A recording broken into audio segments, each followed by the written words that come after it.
आज के लेक्चर में आप सभी का स्वागत है। आज के लेक्चर में महाराष्ट्र सर्कल का पीएसए का 2023 का जो क्वेश्चन पेपर है उसका मैथ वाला पोर्शन हम कवर करेंगे। तो चलिए वीडियो शुरू करते हैं। आज की वीडियो में फर्स्ट क्वेश्चन आपके पास, the branch of mathematics which deals with the measurement of length, area and volume is known as. गणित की वह शाखा जो लंबाई, क्षेत्रफल और आयतन की माप से संबंधित है उसको क्या कहा जाता है? तो उसको कहा जाता है मेंसुरेशन, क्षेत्रमिति कहा जाता है। फर्स्ट आपके पास ये क्वेश्चन था।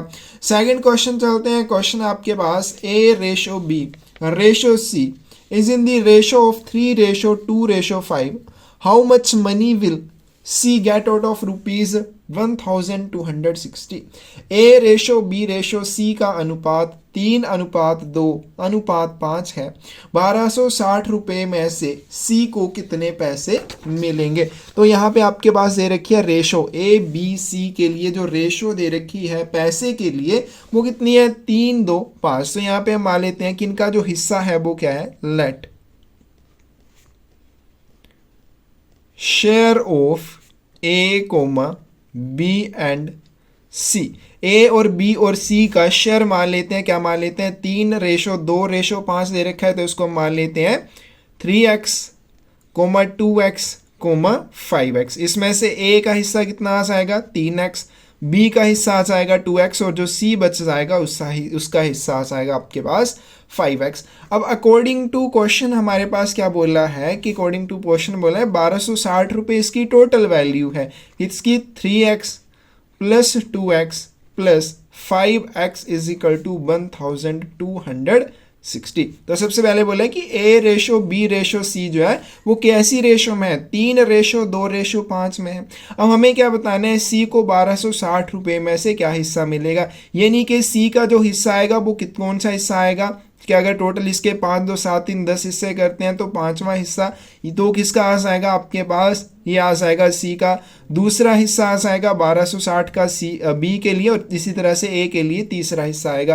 तो मतलब आपको ये हिस्सों में डिवाइड करना है। ठीक है, अब यहाँ पे चलते हैं। क्या आ जाएगा आपके पास? 3, 2, 5 और 5 10। 10x इज इक्वल टू 1260 और यहाँ से हमारी x की वैल्यू क्या आ जाएगी? x इज इक्वल टू 1260 बटे क्या आ जाएगा आपके पास? 10 आ जाएगा। 126 रुपये आपके पास बच जाएंगे। तो ये 126 रुपये क्या आ जाएगी? x की वैल्यू आ जाएगी। हमें किसका हिस्सा निकालना है? हमें C का हिस्सा निकालना है। तो C के लिए क्या हिस्सा है? 5x। तो यहाँ पे 5x आ जाएगा C के लिए। तो C का शेयर कितना आ जाएगा? 5x equal to 5 multiply by x की क्या वैल्यू निकाली हमने? 126 निकाली। दोनों को मल्टीप्लाई करेंगे, 6 पंजे कितने हो जाएंगे आपके पास? 30। 3 रह जाएंगे। उसके बाद चलते हैं 5 दूनी 10, 3 13। फिर 1 रह जाएगा, 5 एकम 5 और ये कितने आ जाएंगे? 6। अब देखो यहाँ पे क्या दिया था आपके पास? 3:2:5। 3, 2, 5 और 5 कितने हो जाएंगे आपके पास? 10।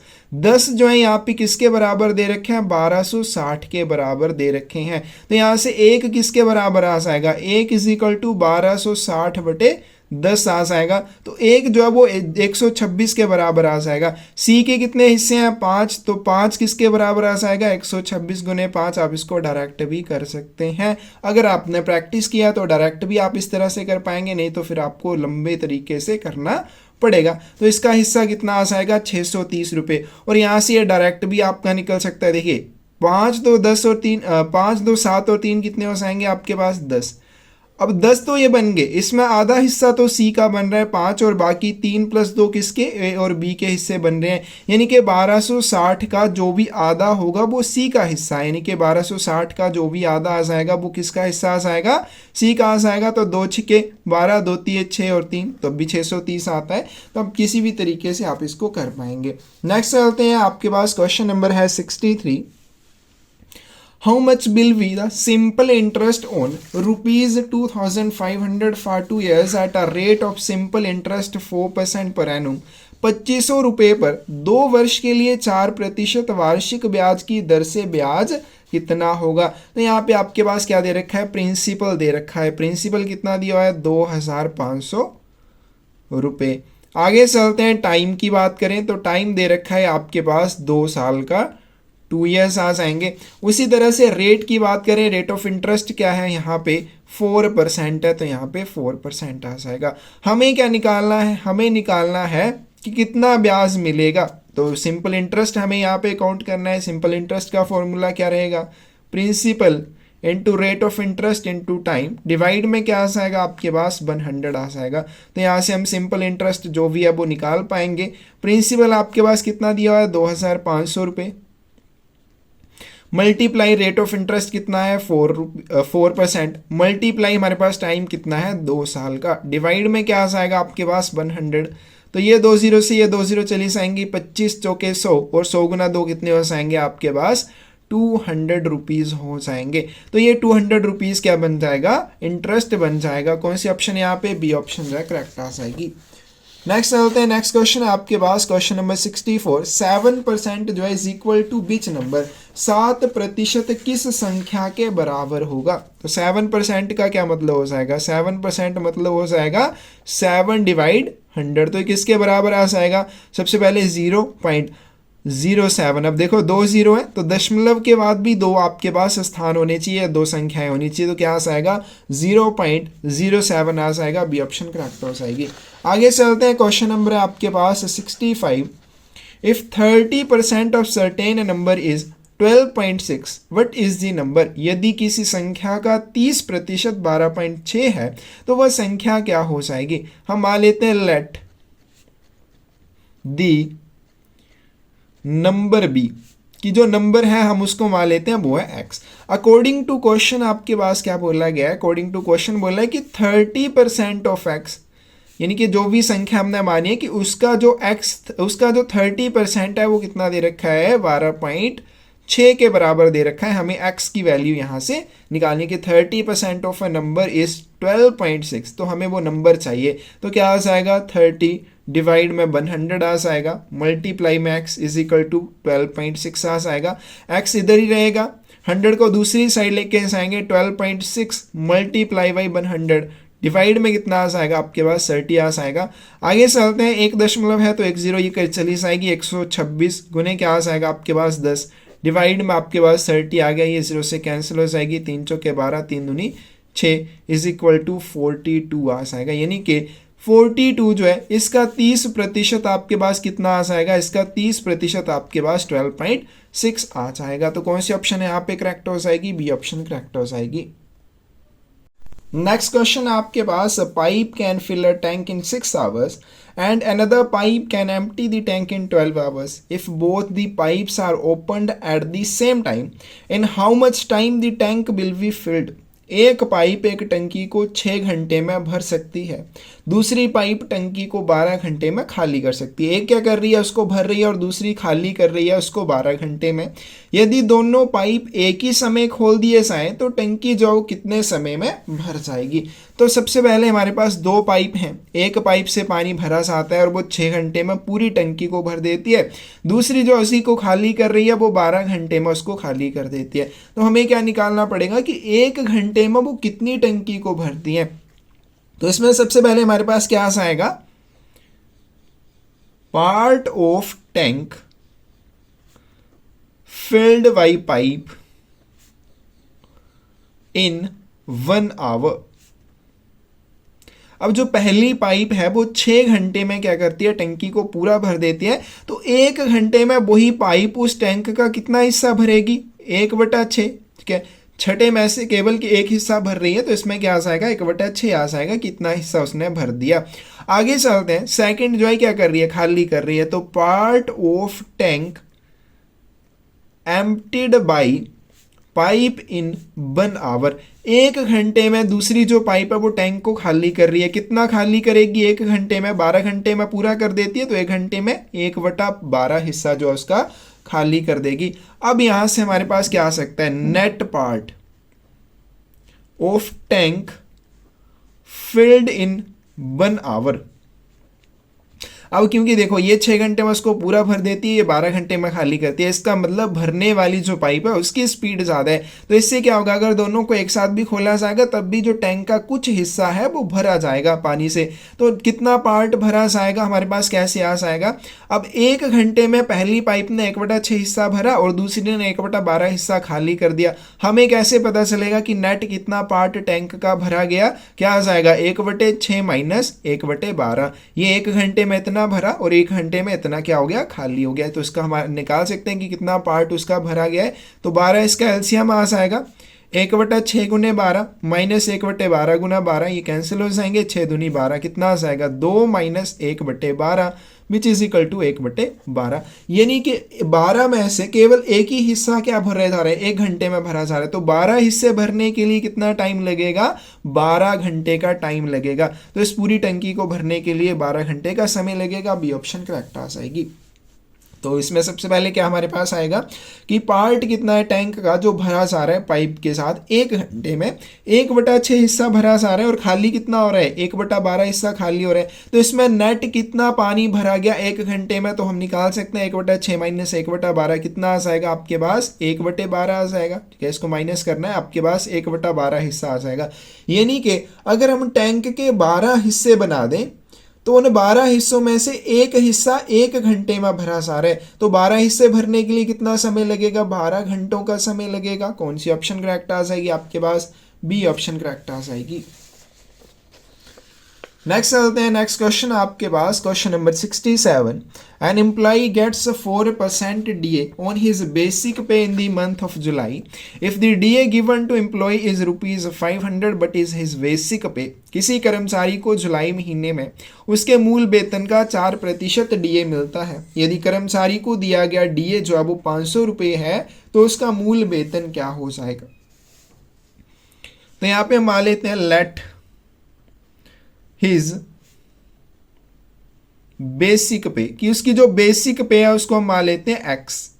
ठीक है, एक्स रुपीज हमने मान ली उसकी बेसिक पे। अब अकॉर्डिंग टू क्वेश्चन क्या दिया है आपके पास कि इस बेसिक पे का जो 4% है वो 500 के बराबर है, यानी कि 4% of x is equal to 500 rupees. ये आपके पास यहाँ पे दे रखा है। अब इससे आप आंसर निकाल सकते हैं। तो क्या आ जाएगा 4/100 मल्टीप्लाई में x इज इक्वल टू क्या आ जाएगा आपके पास 500 आ जाएगा।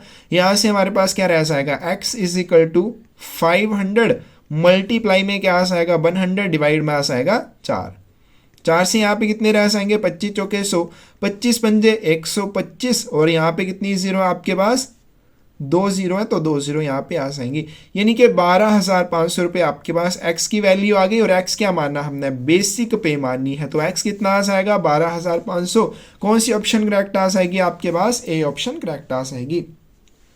तो बोला कि एम्प्लॉय जो है उसको उसकी बेसिक पे के ऊपर 4% DA मिलता है, यानी कि उसकी बेसिक पे अगर x रुपीज़ है तो 4% ऑफ x आपके पास दिया है 500 रुपीज़। ठीक है, तो यहाँ पे 500 रुपीज़ दिए, तो इससे आप निकाल सकते हैं x की वैल्यू। नेक्स्ट चलते हैं, नेक्स्ट क्वेश्चन आपके पास shopkeeper sold an article for ₹2,500 if the cost price of the article is ₹2,000 find the profit %।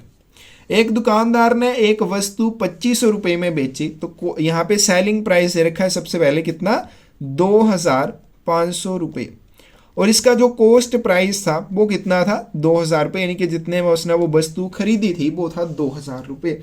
अब उसको क्या हो रहा है यहाँ पे प्रॉफिट हो रहा है, उसने 2,000 की खरीदी, आगे उसने 2500 रुपये की बेच दी, तो उसका प्रॉफिट जो है वो कितना आ जाएगा 2500 माइनस 2,000 कितना आ गया 500 रुपीज़ आ जाएगा।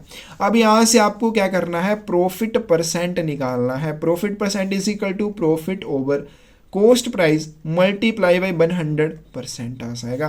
तो यहाँ पे प्रॉफिट उसको कितना हो रहा है 500 रुपये का प्रॉफिट हो रहा है, डिवाइड में कॉस्ट प्राइस। हमेशा ध्यान रखना है प्रॉफिट या लॉस कुछ भी होगा कॉस्ट प्राइस के ऊपर होता है, सेलिंग प्राइस के ऊपर नहीं होता है। तो क्या आ जाएगा कॉस्ट प्राइस आपके पास 2,000 गुने क्या आ जाएगा 100, जिसको हम यहाँ पे सॉल्व कर लेंगे। यहाँ से 2 कैंसिल हो जाएंगे, ये 0 चली जाएगी, यहाँ से आ जाएगा 25, यानी कि 25% का उसको क्या हो रहा है प्रॉफिट हो रहा है। तो इसकी सही ऑप्शन आपके पास कौन सी आ जाएगी, बी आ जाएगी। नेक्स्ट क्वेश्चन आपके पास, running man crosses a bridge of length 500 metres in 4 minutes at but speed he is running. एक दौड़ता हुआ आदमी 500 मीटर लंबे पुल को 4 मिनट में पार करता है, वह किस गति से दौड़ रहा है? ठीक है, तो डिस्टेंस यहाँ पे आपके पास कितना दे रखा है? डिस्टेंस दिया है आपके पास 500 मीटर का, और टाइम की बात करें तो टाइम है आपके पास 4 मिनट का। ठीक है, आगे चलते हैं। अब यहाँ पे हम स्पीड निकालेंगे, तो स्पीड इज इक्वल टू क्या हो जाएगा आपके पास? Distance over time. तो स्पीड जो है या तो मीटर पर सेकंड में होगी, मीटर पर मिनट में भी हो सकती है, लेकिन यहाँ पे हमारे पास किलोमीटर पर आवर में हमें आंसर चाहिए, तो मीटर पर सेकंड में हमें पहले निकालनी पड़ेगी, फिर इसको हम किलोमीटर पर आवर में कन्वर्ट कर पाएंगे। तो मीटर पर सेकंड में या किलोमीटर पर आवर में निकाली जाती है, तो 4 मिनट को हमें क्या करना पड़ेगा? सेकंड में कन्वर्ट करना पड़ेगा। तो 1 मिनट में 60 सेकंड, 4 में कितने हो जाएंगे? 240 सेकंड हो जाएंगे। तो स्पीड हम यहाँ से अब निकाल सकते हैं, इज इक्वल टू क्या हो जाएगा? डिस्टेंस कितना है? 500 मीटर का, और टाइम की बात करें कितना है? 240 सेकंड का। तो ये आ गया आपके पास मीटर पर सेकंड में, which is equal to 500 divide में 240 मल्टीप्लाई बाई 18/5 किलोमीटर पर आवर। जब भी आप मीटर पर सेकंड से किलोमीटर पर आवर में कन्वर्ट करेंगे, 18 डिवाइड 5 से आप क्या कर सकते हैं? मल्टीप्लाई कर सकते हैं। तो यहाँ पे क्या आ गया आपके पास? 100, और 6 × 18, 6 चौके 24, ये 4 यहाँ चले जाएंगे, कितनी आ जाएंगे आपके पास? 30/4।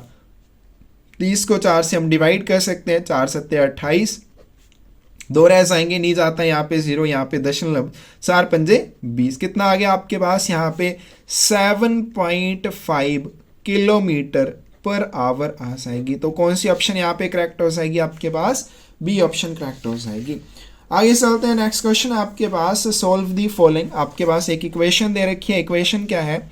106 मल्टीप्लाई 106 माइनस 94 मल्टीप्लाई बाई 94। पहले इन दोनों को गुना करेंगे, फिर इन दोनों को, फिर इसको माइनस करेंगे। तो 106 मल्टीप्लाई 106 क्या आ जाएगा? 6 × 6 = 36, 1, फिर उसके बाद यहाँ पे 0 ही आएगी, फिर 2 0 आ जाएंगी, 106 एकम 106 आ जाएगा, 6 3 6 6 क्या यहाँ पे 6 6 12, 1, कितना आ जाएगा आपके पास? 11,236 माइनस, आगे चलते हैं 94 मल्टीप्लाई बाई 94, 4 चौके 16, 1 9 चौके 36 और 1 37। आगे चलते हैं 9 चौके 36, 3 आ जाएंगे, 9 9 81 और 3 कितने हो जाएंगे? 84, 6 7 6 13, 4 4 8 और 8 कितना आ जाएगा? 36। तो इनको आगे माइनस कर लेंगे, माइनस हमारे पास कितना आ गया? तो 11,236 माइनस 8836, 0, ठीक है 0। अब यहाँ से क्या हो जाएगा? 12 में से 8 चले जाएंगे, 4, यहाँ पे 10 बचेंगे, 10 में से 8 चलेंगे 2, विच इज इक्वल टू 2400। कौन सी ऑप्शन करेक्ट आ जाएगी आपके पास? बी ऑप्शन करेक्ट आ जाएगी। नेक्स्ट क्वेश्चन आपके पास, बड़ी सी area of triangle with base 5 metre and height 10 metre. 5 metre आधार और 10 मीटर ऊंचाई वाले त्रिभुज का क्षेत्रफल कितना होगा? तो एरिया कितना आ जाएगा? एरिया होगा ट्राइंगल का 1/2 मल्टीप्लाई बाई बेस, मल्टीप्लाई करते हैं हाइट से। तो ये आपके पास एरिया का फॉर्मूला होता है ट्राइंगल का एरिया। बेस कितना दे रखा है आपके पास? 5 मीटर। हाइट की बात करें 10 मीटर है, 2 से यहाँ पे 5, 5 × 5 कितने आ जाएंगे? 25 स्क्वायर मीटर आ जाएगा। सी ऑप्शन करेक्ट हो जाएगी। नेक्स्ट चलते हैं, नेक्स्ट आपके पास question number 72। What will be the principal amount if it becomes rupees 2025 after 3 months at 5% per annum interest? यदि 5% वार्षिक ब्याज पर 3 महीने बाद 2025 रुपये हो जाए तो मूल राशि जो है वो क्या होगी? अब यहाँ पे आपके पास प्रिंसिपल नहीं दे रखा है, हमें प्रिंसिपल फाइंड करना है, तो मान लेते हैं PRIN। प्रिंसिपल जो है वो कितना आपके पास P, और आगे चलते हैं, आपके पास जो है टाइम दे रखा है 3 महीनों का। अब क्योंकि यहाँ पे ये जो रेट ऑफ इंटरेस्ट है पर एनुम के अकॉर्डिंग है, तो इसे भी हमें क्या करना पड़ेगा? ईयर में लेके आना पड़ेगा। तो 3/12 ईयर आ जाएंगे, ठीक है, 3/12 साल आ जाएंगे। आगे चलते हैं, नेक्स्ट आपके पास अमाउंट दे रखी है, अमाउंट कितनी दे रखी है? 2025।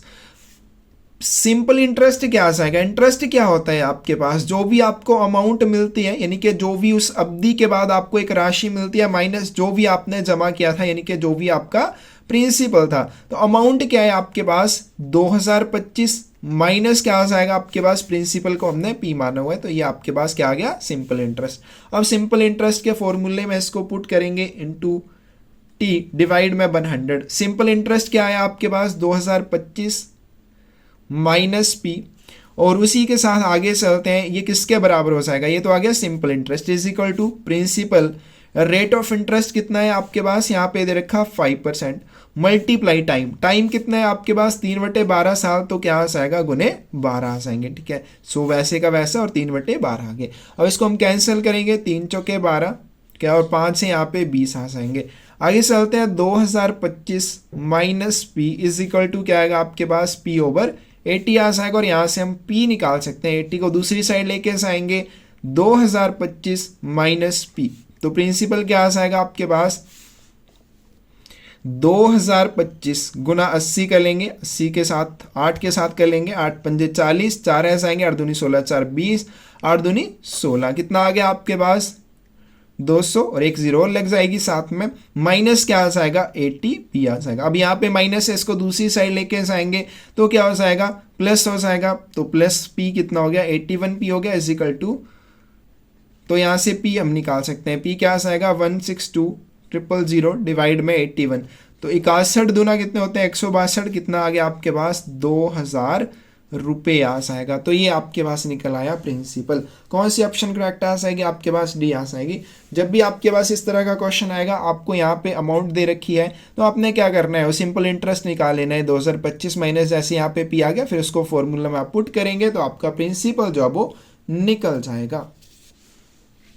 नेक्स्ट क्वेश्चन आपके पास, but will be the selling price of an article if its cost price is ₹26 and profit is 15%। किसी वस्तु का विक्रय मूल्य क्या होगा यदि उसका लागत मूल्य 26 रुपये है और लाभ जो है वो 15% है। तो यहाँ पे आपके पास क्या दे रखा है, कॉस्ट प्राइस जो है 26 रुपीज़, और उसके बाद आगे चलते हैं, आपको क्या दे रखा है, यहाँ पे प्रॉफिट दे रखा है, और प्रॉफिट कितना दिया आपके पास 15%।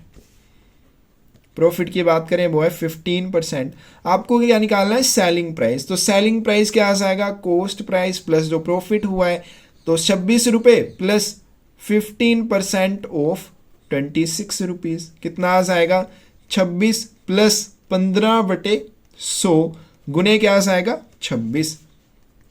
तो यहाँ पे हम 15 और 26 को गुना कर लेंगे, कितना आ जाएगा 15 गुने 26, 6 पंजे 30, क्या 15 छिके 90 होते हैं, यहाँ पे 15 दूना 30 हो जाएंगे, 0 9 300 कितना आ जाएगा 90 आ जाएगा, तो 26 प्लस 390 डिवाइड में 100। आगे चलते हैं, 100 में एलसीएम ले लेंगे, तो यहाँ पे क्या बन जाएगा 2600 प्लस यहाँ पे क्या बन जाएगा 390, कितना आ जाएगा आपके पास 2990 डिवाइड में 100। अब 2 0 है तो 2 स्थान छोड़ के दशमलव आ जाएगा, यहाँ पे आ जाएगा, तो क्या बन गया आपके पास 29 रुपये 90 पैसे, ठीक है। तो ये आपके पास क्या हो जाएगा, उसका सेलिंग प्राइस हो जाएगा। तो इसकी सही ऑप्शन आपके पास क्या आ जाएगी, बी आ जाएगी।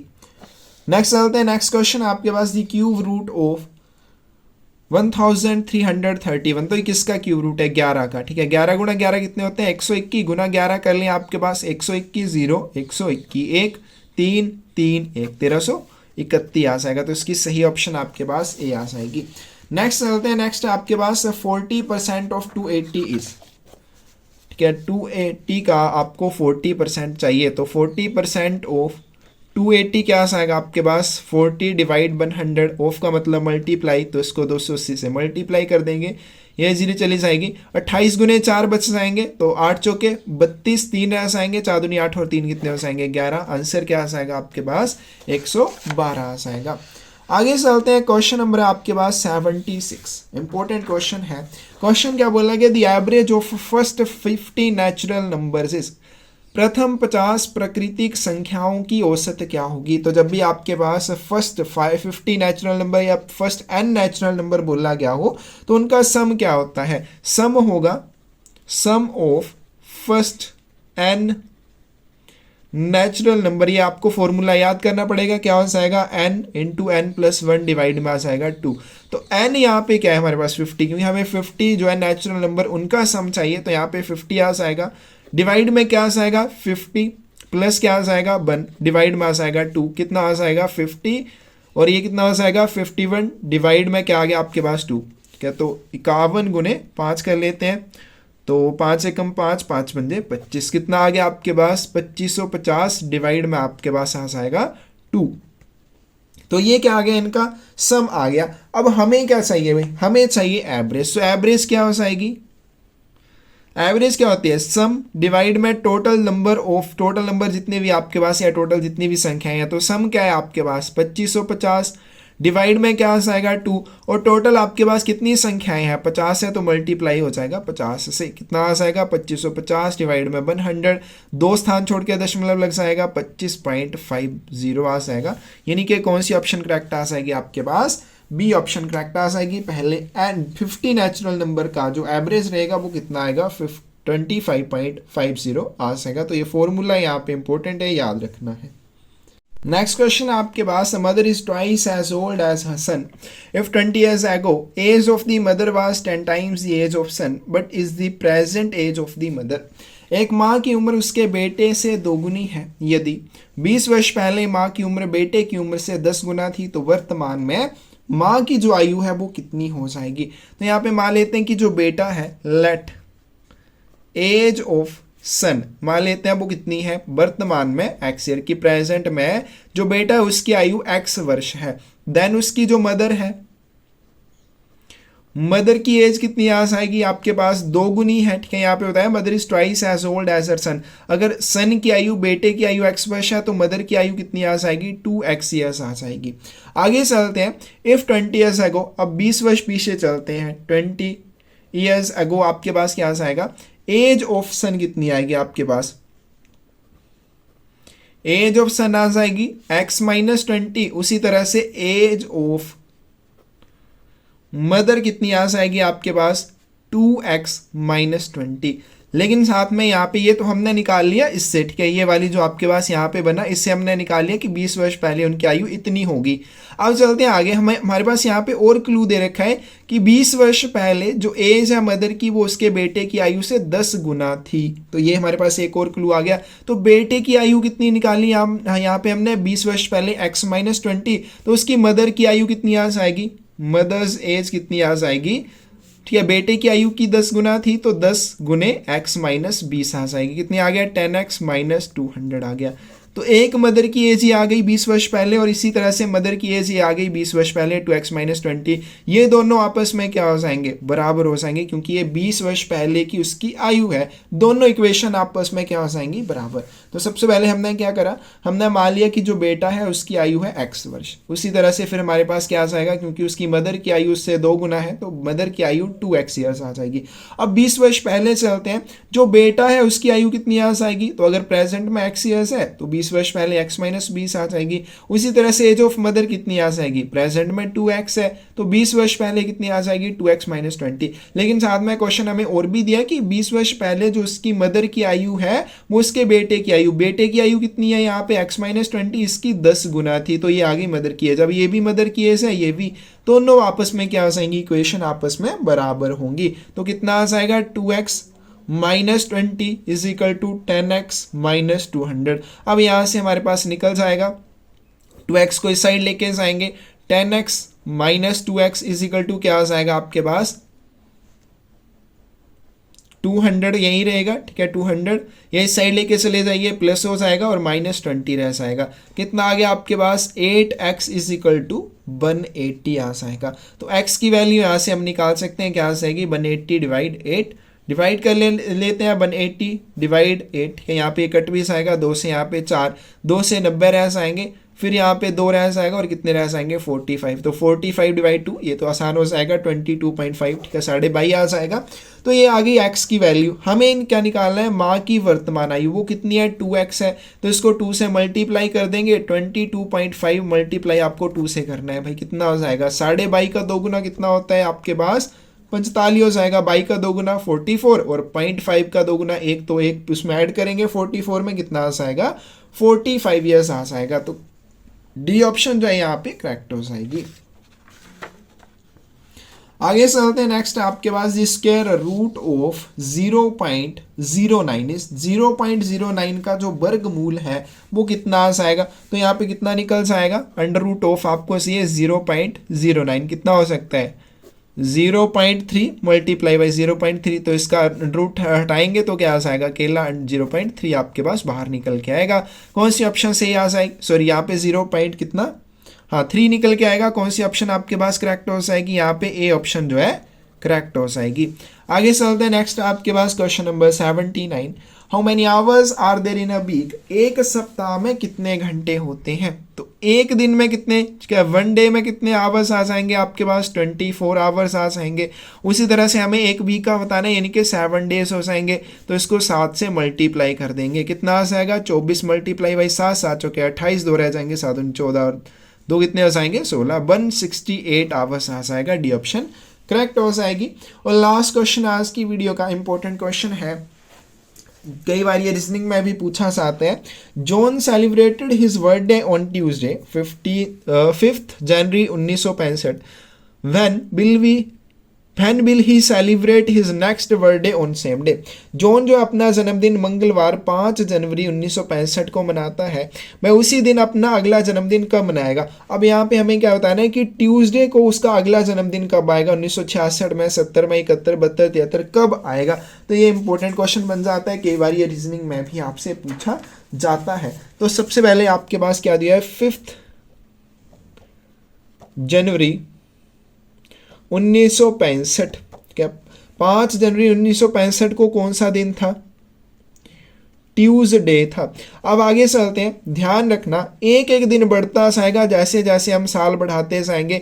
1900 अब ये कैसे होता है, देखो हर एक 7 दिन के बाद क्या आ जाएगा, सेम वही डे आ जाएगा। तो अगर एक साल में 365 दिन होते हैं, उसको हम क्या करें, 7 से डिवाइड कर लें, कितना आ जाएगा आपके पास, 7 पंजे 35, एक रह जाएगा, 7 दूनी 14, ठीक है। अब यहाँ पे देखो 15 माइनस 14 कितने हो गए आपके पास, एक, यानी कि एक दिन बच जाता है, एक दिन आपने ऐड कर लेना है ट्यूसडे, यानी कि 364वें दिन भी क्या आएगा आपके पास, ट्यूसडे आएगा, और 365वें दिन एक दिन आगे चले जाना है, वेडनेसडे आ जाएगा। तो इस तरह से आपने एक एक दिन इसमें ऐड करते जाना है। लेकिन ध्यान रखना जो आपका लीप ईयर होता है, क्या जो 4 से डिवाइड हो जाता है, उस लीप ईयर में कितने दिन होते हैं, 366 दिन होते हैं। तो उसमें आपने 2 ऐड करने हैं। 2 कैसे ऐड करने हैं, इसको 7 से डिवाइड करो, 7 पंजे 35, एक रह जाएगा, 7 दूनी 14, तो 16 माइनस 14 कितने आ गए आपके पास, 2 आ जाएंगे, ठीक है। यहाँ पे 16 बचे ना, 16 में से 14 चले जाएंगे 2, यानी कि इसमें 2 दिन आपने बढ़ा देने हैं। 364वें दिन अगर आपके पास ट्यूसडे आता है तो 365वें दिन वेडनेसडे, उसके बाद थर्सडे आ जाएगा, यानी कि थर्सडे आएगा लीप ईयर के लिए, तो इसमें 2 ऐड करने हैं। आगे चलते हैं 5 जनवरी 1966 में। अब ये 4 से डिवाइड नहीं होता है, 4 से डिवाइड कौन सा हो जाएगा आपके पास, 1968 हो जाएगा, लेकिन ये नहीं होता है। तो इसके लिए आपने सिर्फ एक दिन बढ़ा देना है, ट्यूसडे के बाद क्या आ जाएगा आपके पास, वेडनेसडे आ जाएगा। आगे चलते हैं 5 जनवरी 1967, कितना आ जाएगा आपके पास, थर्सडे आ जाएगा। उसी तरह से चलते हैं 5 जनवरी 1968, अब ये लीप ईयर आ जाएगा, तो इसमें 2 दिन ऐड करने पड़ेंगे। तो 1968 को हमने 7 से यहाँ 4 से डिवाइड कर लेना है, तो 4 चौके 16, 3 रह जाएंगे, 4 नए 36 और 4 दूनी 8, तो ये पूरे का पूरा क्या होता है, डिवाइड। तो इसमें आपने 2 ऐड करने हैं, जैसा कि हमने यहाँ पे निकाला। तो थर्सडे के बाद फ्राइडे, और फ्राइडे के बाद क्या आ जाएगा आपके पास, ठीक है, इसमें फ्राइडे ही आएगा। आगे चलते हैं, आगे वाले में 2 आपने दिन छोड़ देने हैं, क्योंकि ये यहाँ पे तो अब देखो, क्योंकि यहाँ पे जनवरी मंथ की बात की है, फरवरी मंथ की बात नहीं किया है, तो मैं क्या जनवरी मंथ में क्या हो जाएगा, आपके पहले ही दिन आएंगे, लेकिन फरवरी जो आपका मंथ होगा उसमें कितने होंगे, 29 डेज होते हैं, ना कि जनवरी में। जनवरी में तो सेम डे रहेंगे, तो इसमें फ्राइडे को ही उसका जन्मदिन आएगा, लेकिन 1969 में उसका जन्मदिन 2 दिन आगे चला जाएगा। तो 5 जनवरी 1969 को कैसे आएगा, उसका सैटरडे प्लस उसमें क्या आ जाएगा, संडे, तो उसका जन्मदिन आएगा संडे को। तो इसमें नहीं ऐड कर देना है। इसमें क्यों नहीं ऐड करना है, क्योंकि यहाँ पे जनवरी की बात की है, आपके जो डेज बढ़ते हैं वो फरवरी मंथ के बढ़ते हैं, तो मतलब वो 366 का होगा, तो 366वें दिन आपने एक दिन ऐड करना है, पहले ऐड नहीं करना है। तो ये संडे आ गया। फिर आगे चलते हैं, 5 जनवरी 1970 को क्या आ जाएगा आपके पास, फिर मंडे आ जाएगा। उसी तरह से 5 जनवरी 1971 को क्या आ जाएगा, ट्यूसडे आ जाएगा, यानी कि अगला उसका जन्मदिन जो आएगा 5 जनवरी 1971 को, वो फिर से क्या आएगा, ट्यूसडे वाले दिन आएगा। तो कौन सी ऑप्शन करेक्ट हो जाएगी आपके पास, बी ऑप्शन करेक्ट हो जाएगी। तो ये था आपके पास महाराष्ट्र सर्कल का पीएसए का 2023 का जो क्वेश्चन पेपर है उसका मैथ वाला पोर्शन। किसी भी क्वेश्चन में आपको डाउट हो आप कमेंट सेक्शन में पूछ सकते हैं, गलती नजर आए तब भी बता सकते हैं। धन्यवाद।